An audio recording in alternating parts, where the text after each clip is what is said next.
Livro de Colossenses, do apóstolo Paulo, à igreja de Colossos. Deixa eu ver quem que está tentando entrar. Já aceitei. Então, Paulo ele vai escrever a uma igreja que ficava ali na região de Colossos. E ele vai escrever essa carta mais ou menos ali em 60 depois de Cristo, com o propósito também de fortalecer esses irmãos que viviam ali em Colossos, tá? Essa igreja foi provavelmente ali Epáfras, que não só levou a carta de Paulo, mas também quem fez a comunicação aí entre Paulo e essa igreja de Colossos, tá? E aqui, irmãos, novamente, Epáfras, né, Epafrodito, ele vai ser alguém que ele vai ter uma enfermidade. Depois você lê lá no texto, ele vai ter uma enfermidade, e mesmo enfermo, Epafrodito ele vai levar a carta de Paulo até a igreja. Porque é aquilo que eu falei para vocês ali antes do intervalo. A nossa condição, ela não pode jamais paralisar o nosso ministério. E nem todo dia, isso é do ser humano, não é porque eu sou cristão agora que as coisas vão mudar, mas nem todo dia eu vou estar bem, nem todo dia eu vou orar, nem todo dia eu vou ler a Bíblia, nem todo dia eu vou seguir a dieta, nem todo dia eu vou fazer o que precisa ser feito. Nós somos seres humanos e seres humanos, em Gênesis, quando vocês começarem a estudar Gênesis aqui, vocês vão me ver falando isso, nós somos criados parte terra e parte céu. E quando houve a criação do homem, tem essas duas naturezas dentro do homem. E a natureza da terra é uma natureza que oscila. É uma natureza ali que a gente tem que brigar mesmo para cumprir o que tem que cumprir. Então, se eu for pela minha vontade, se eu for pelo meu sentimento, eu nunca vou fazer o que precisa ser feito. Isso é disciplina. Isso é maturidade de vida, né? Você não fazer só porque é bom, você não fazer só porque é gostoso, você não deixar de fazer porque você não quer. Se é preciso ser feito, vai lá e faça. Nesta carta, Paulo ele vai falar sobre a firmeza da fé na divindade de Cristo. Então, quando ele escreve aos Colossenses, quem são os Colossenses? Quem mora em Colossos. Ele está defendendo, olha só, a divindade e a humanidade de Cristo. E assim ele vai pontuar algumas coisas dentro desse assunto. Ele vai dizer que o nosso Cristo, ele é redentor e remidor, que Cristo é a imagem do Deus invisível. Lembra quando Paulo vai pregar lá no livro de Atos dos Apóstolos, que ele está em Atenas, e tem lá um altar do Deus desconhecido, que ele vai falar que aquele Deus desconhecido é o nosso Deus? Paulo ele vai reforçar aqui para os Colossenses. Ele vai dizer, olha, Cristo é a imagem do Deus desconhecido, aquilo que nós não víamos antes no Antigo Testamento, agora a gente tem a imagem clara dele, que é Cristo. Ele é o primogênito de toda a criação. Ele é a cabeça do corpo da igreja. Ele é o detentor da plenitude. Ele é o reconciliador. Essa semana também eu recebi uma mensagem de um aluno pedindo para eu explicar o que é a plenitude de Deus, né? E ali eu gastei algumas horas ali tentando explicar, porque é muito difícil compreender a plenitude de Deus. E aqui a gente vê que Cristo, ele é o cumprimento de todas as coisas. E desde a fundação do mundo, ele já estava destinado a ser entregue por mim e por você. Então, ele é o primogênito de toda a criação. O que é primogênito? É o primeiro. Jesus, ele estava ali com o Pai desde o primeiro haja. Aquela explosão do haja, ali era o Cristo. Ali era Jesus, ali era ele ali, através da palavra de Deus. Então, ele está desde a fundação do mundo. Ele é o primogênito da criação. Sendo Cristo o cumpridor de todas as promessas, ele também é a cabeça da igreja. Preste atenção nisso aqui.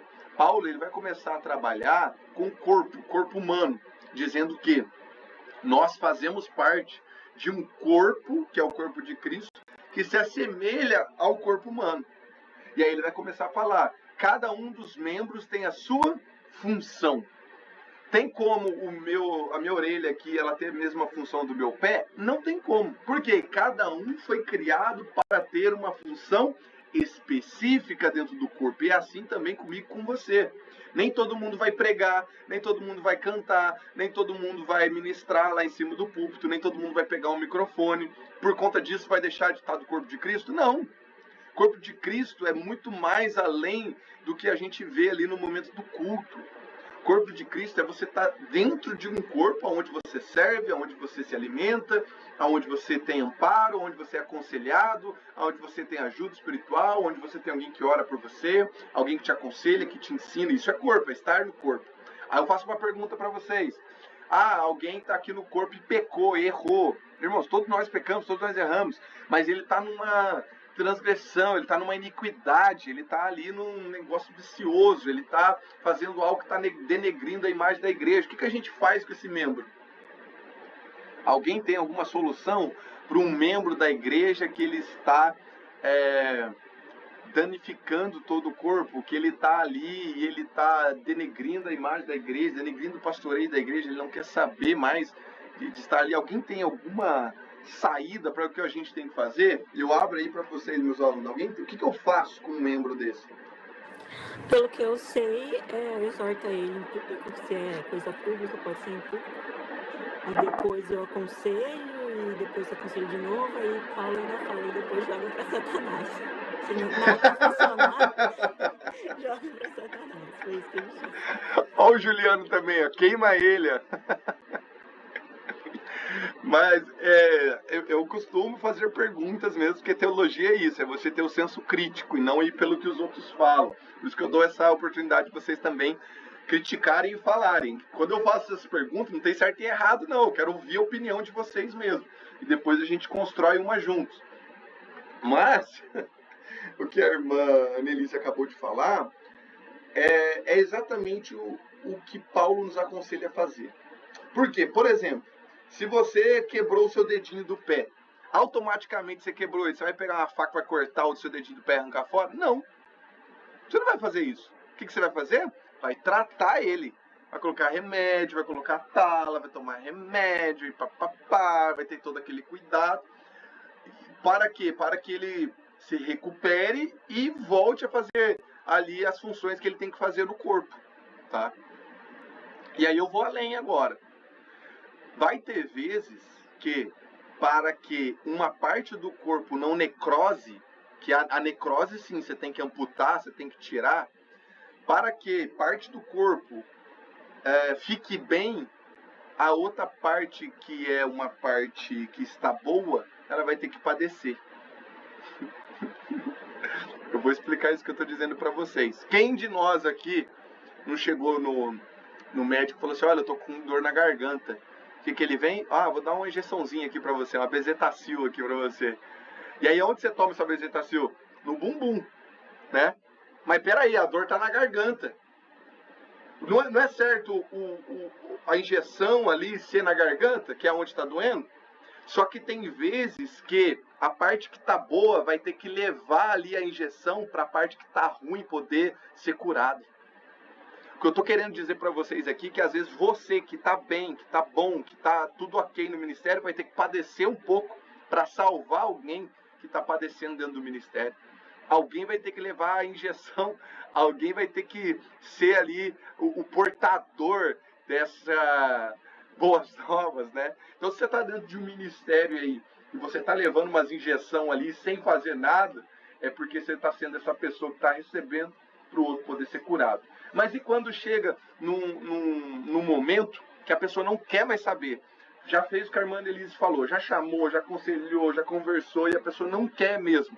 Paulo vai dizer em 1 Coríntios capítulo 5, é o livro que a gente vai estudar semana que vem.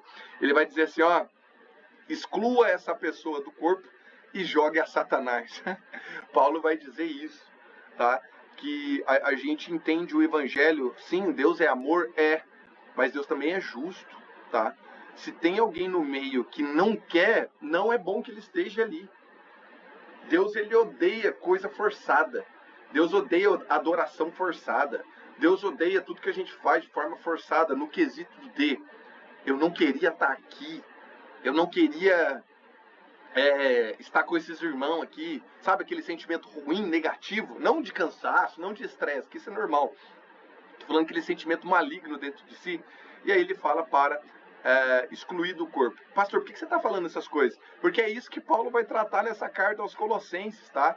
Ele está falando de Cristo e está falando, olha, nós fazemos parte de um corpo, e o corpo precisa estar sadio, e o corpo precisa estar em harmonia com o restante. E aí ele vai falar da firmeza da fé em meio às heresias, às falsas doutrinas.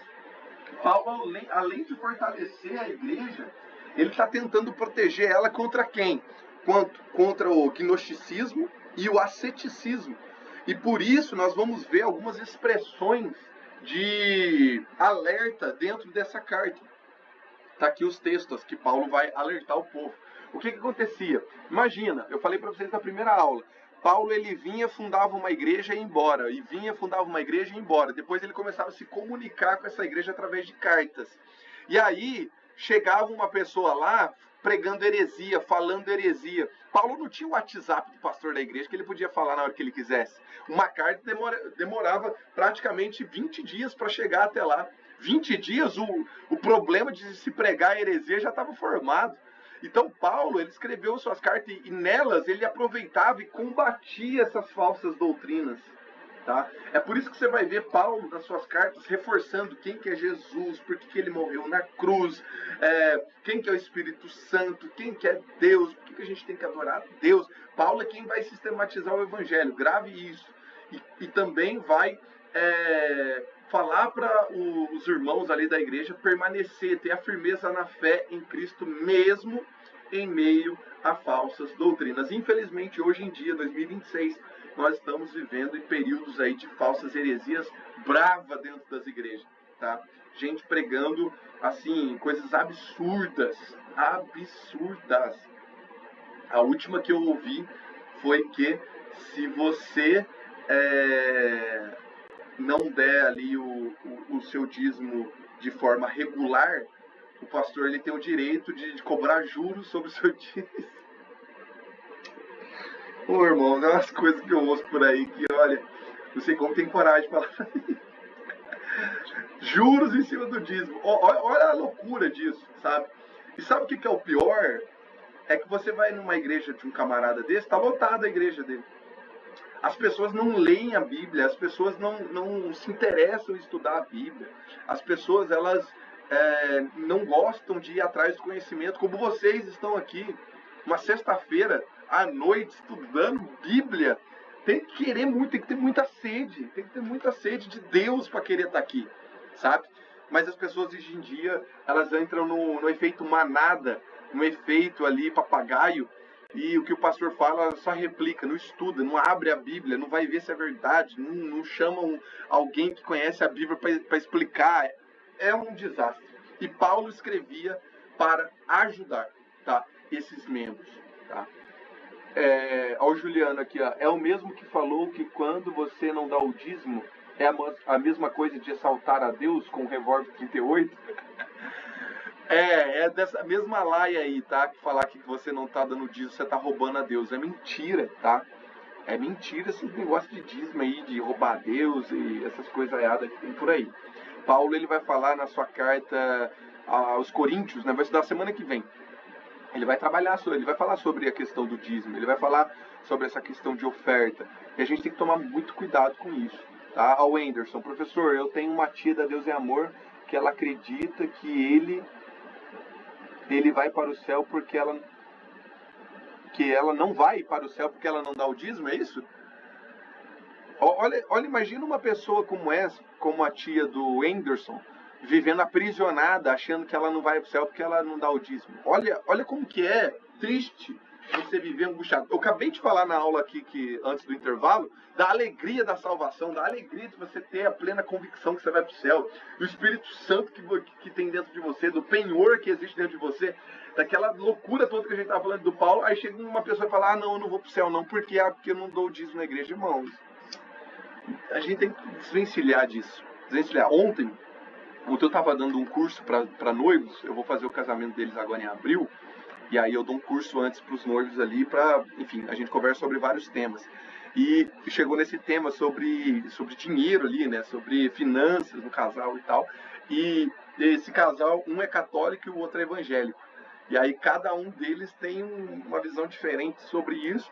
E eles falaram na mesa, né? Eles falaram assim, eu não gosto de ir na igreja justamente porque o pastor fica pedindo dinheiro e já falou que eu não vou pro céu porque eu não dou dinheiro na igreja. Olha só, dois jovens que não querem mais ir numa igreja por conta de uma má interpretação, por conta de alguém que prega o evangelho de maneira errada.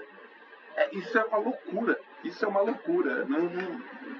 Se vocês ouvirem isso por aí, por favor, vai lá, ensina essa pessoa. Não estou falando para você corrigir líderes, porque você pode enfrentar uma resistência.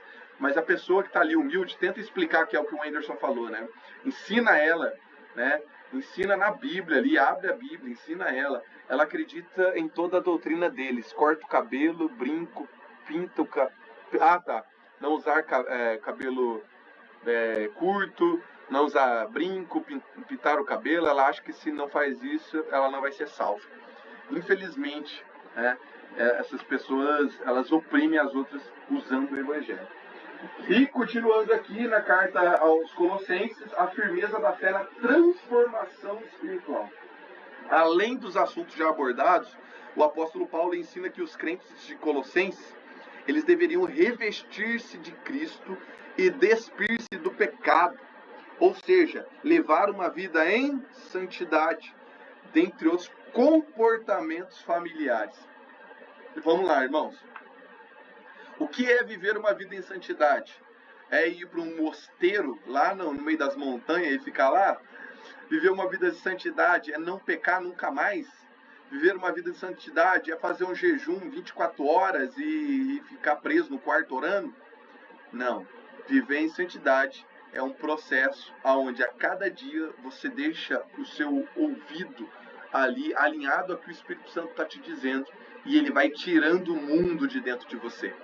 Viver em santidade é uma vida constante, onde você deixa de fazer o que você quer e faz o que o Espírito Santo quer que você faça.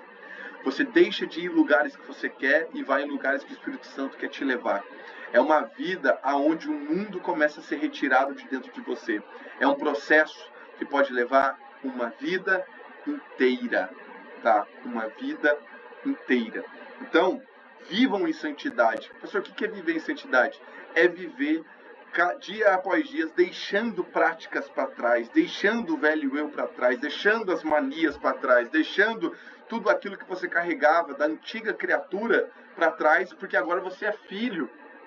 Se você é filho, você tem sim que se comportar de uma maneira diferente, você tem que sim ser diferente na sociedade, porque você é filho do rei.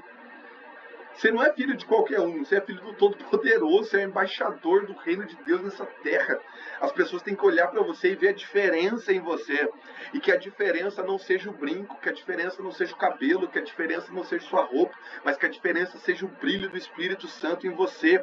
É isso que a Bíblia fala. A Bíblia não condena você cortar o cabelo, a Bíblia não condena você usar maquiagem, a Bíblia não condena você usar brinco, a Bíblia condena o exagero, a Bíblia condena você querer mascarar uma coisa externa, sendo que interna está tudo arrebentado. A Bíblia vai contra a hipocrisia. A Bíblia vai contra eu estar de terno e gravata, todo bonitão em cima de um púlpito, mas meu coração está cheio de pecado, está cheio de erro, está cheio de trauma. Eu tenho que perdoar, eu tenho que resolver um monte de coisa com um monte de gente e não quero. Isso sim que a Bíblia condena.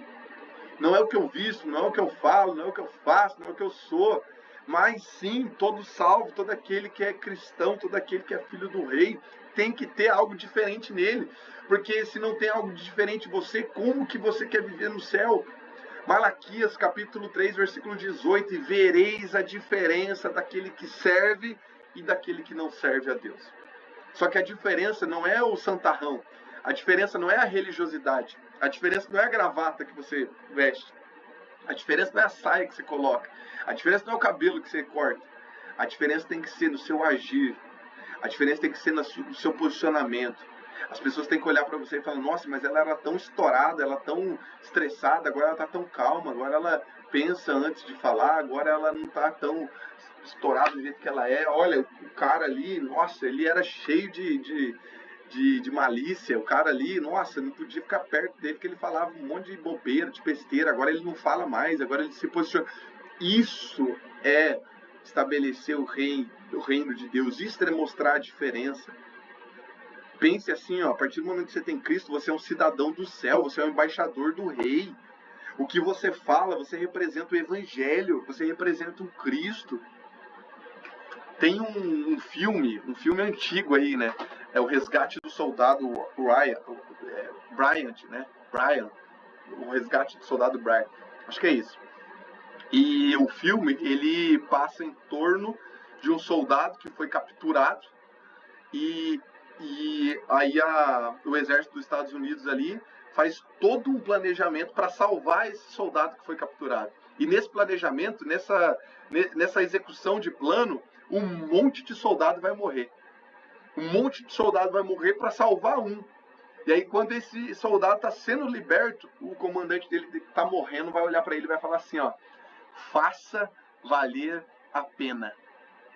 Faça valer a pena o que fizeram por você. Faça valer a pena as mortes das pessoas que vieram aqui para te salvar. Faça valer a pena todo esse sacrifício só para te libertar. Porque a gente poderia ficar muito bem lá onde que a gente estava, porque você é um soldado só. Mas vários soldados morreram para tentar te libertar.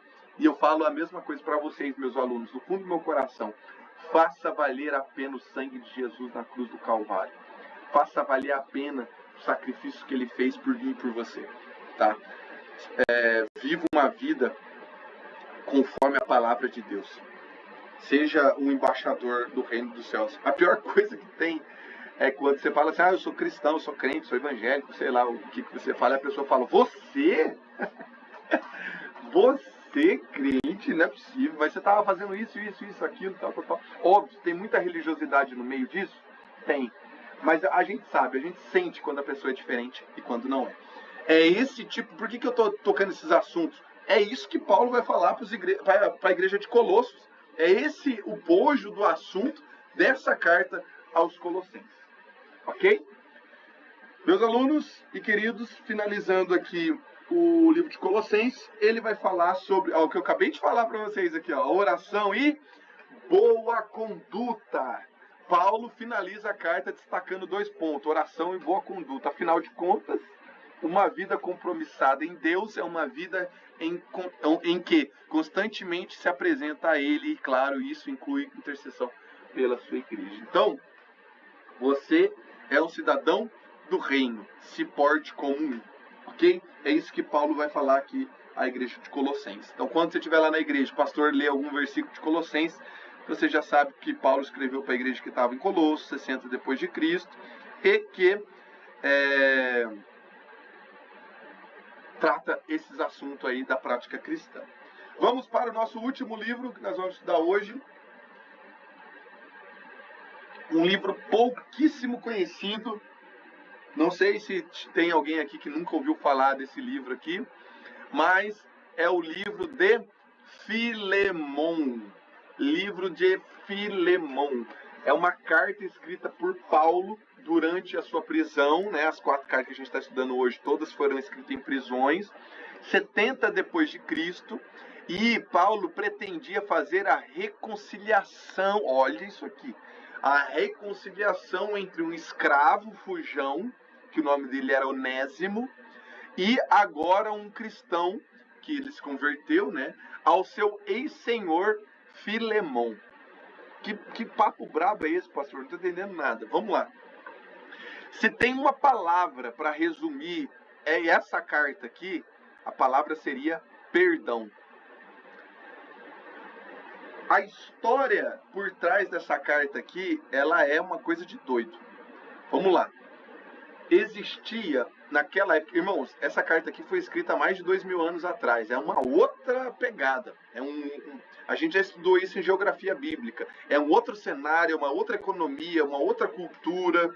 Naquela época existia escravos, era normal ter escravos, e a gente vai ver que existia um senhor que ele tinha escravos. Qual que era o nome desse senhor? Filemon. O nome da carta é o nome da pessoa que vai receber a carta. Filemon, ele é um senhor. E esse senhor, ele tinha vários escravos. E um desses escravos, o nome dele é Onésimo. E Onésimo, ele vai fugir da casa de Filemon. E não sei se vocês se recordam lá das aulas de história, um escravo, ele é a posse do seu senhor. Então, um senhor ali que tem o escravo, aquele escravo, ele não tem opinião própria, ele é como se fosse posse, como se fosse um objeto do senhor. E agora Onésimo, ele vai fugir da casa de Filemon. E quem que Onésimo vai encontrar? O apóstolo Paulo. E o Onésimo, ele vai se converter a Jesus Cristo através da vida de Paulo. E aí, o que acontece? Olha o meio do Paulo. Paulo ele recebe um escravo que fugiu. Esse escravo se converteu. Só que esse escravo, ele está brigado com o senhor lá, Filemon. E agora? O que Paulo faz nessa situação? E Paulo vai começar a sua carta com carinho. Ele tinha um carinho, ele conhecia Filemon. Então Paulo inicia saudando os irmãos e deixando claro o seu apreço por Filemon. Dá para perceber que Filemon era um conhecido de Paulo. Filemon era alguém que Paulo ali não só conhecia, mas tinha um convívio, tá? E provavelmente era membro da igreja da cidade de Colossos, a igreja que a gente acabou de estudar. O Filemon aqui, o senhor de escravos, ele era membro lá da igreja de Colossos. E ele demonstra boa liderança do apóstolo. E que sabe corrigir, porém, quando é necessário, também sabe elogiar. Então vamos lá. Filemon é um senhor de escravos. Ele é cooperador da igreja dos Colossenses. Paulo, ele é pastor da igreja de Colossenses. E agora Paulo vai repreender Filemon. Olha isso. Mas pastor, sério? Ele é senhor de escravo, ele é cooperador da igreja, ele é alguém que tem um dízimo alto, ele é alguém que é influente na igreja, ele é alguém que a gente não pode puxar muito a orelha, ele é alguém que a gente tem que puxar o saco dele. Paulo, ele vai ensinar para mim e para você que uma boa liderança, ela sabe corrigir na hora que tem que corrigir e ela sabe também elogiar na hora que tem que elogiar. E uma coisa que eu reforço para vocês, como liderança aqui da parte profissional, que eu tenho essa experiência. Quando você for corrigir alguém, corrija de uma forma secreta. Chame a pessoa numa sala e corrija ela lá. E quando você for elogiar alguém, elogie essa pessoa em público. Nunca, jamais vá corrigir alguém em público. Você pode denegrir a imagem da pessoa, você pode envergonhar a pessoa, você pode causar muitos traumas na pessoa. E Paulo, ele vai nos ensinar exatamente que não importa qual é o cargo da pessoa, se fez algo de errado, precisa ser corrigido. Ah, não, é pastor da igreja, não interessa, se está pisando na bola, tem que ser corrigido. Ah, não, mas o dízimo da pessoa é alto, aí se eu corrigir ela, ela pode ficar mal e sair da igreja. Mas você não tem que se preocupar se o dízimo da pessoa é alto ou não, você tem que fazer o que a Bíblia manda você fazer. Se é para corrigir, vai lá e corrija. É que aqui, hoje não tem, eu acho que nenhum pastor aqui, mas geralmente tem uns pastores aí que entram, principalmente aqui na nossa aula de sexta-feira, que eles ficam doidos quando eu falo esse tipo de coisa. Mas a gente não pode segurar e querer que as pessoas estejam na nossa igreja por causa do dízimo dela. Eu não dependo, a gente não pode depender disso. Se a pessoa fez algo de errado, ela precisa ser corrigida. E Paulo, ele vai escrever porque ele também tinha um carinho não só para Filemon, mas também por Onésimo. Provavelmente, Paulo ele conheceu Onésimo quando estava preso em Roma. E aí ele se converteu. E agora, o seu tutor rogava ao seu antigo senhor, Filemon, que recebesse como se fosse o próprio Paulo, demonstrando assim um grande apreço por irmão Onésimo. O que vai acontecer? Ele vai se converter, Onésimo. Aí Paulo vai falar assim, olha, você sabe que você saiu fugido lá da casa do seu senhor, você vai ter que voltar lá e pedir perdão para ele. E aí Paulo vai escrever uma carta para Filemon, vai falar assim, Filemon, o negócio é o seguinte, eu sei que Onésimo fugiu, eu sei que Onésimo mentiu, Eu sei que Onésimo te traiu. Eu sei que Onésimo fez o que não deveria fazer. Eu sei que Onésimo te machucou. Mas o seu dever como cristão é perdoar. Olha isso.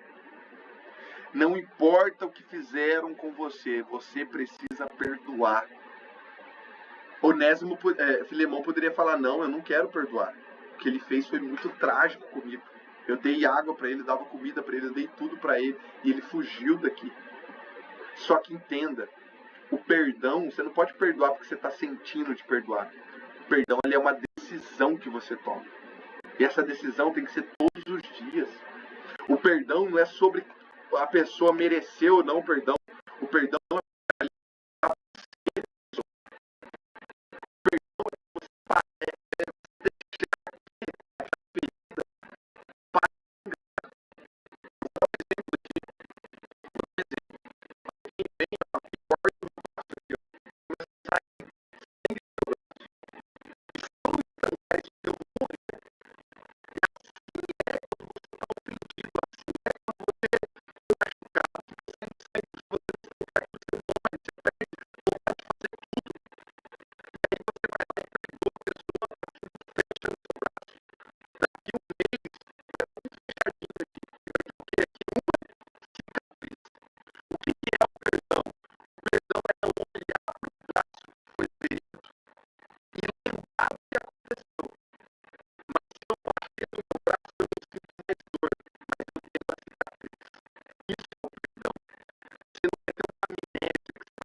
Ô, pastor, e qual é o fim dessa história? O Filemão perdoou?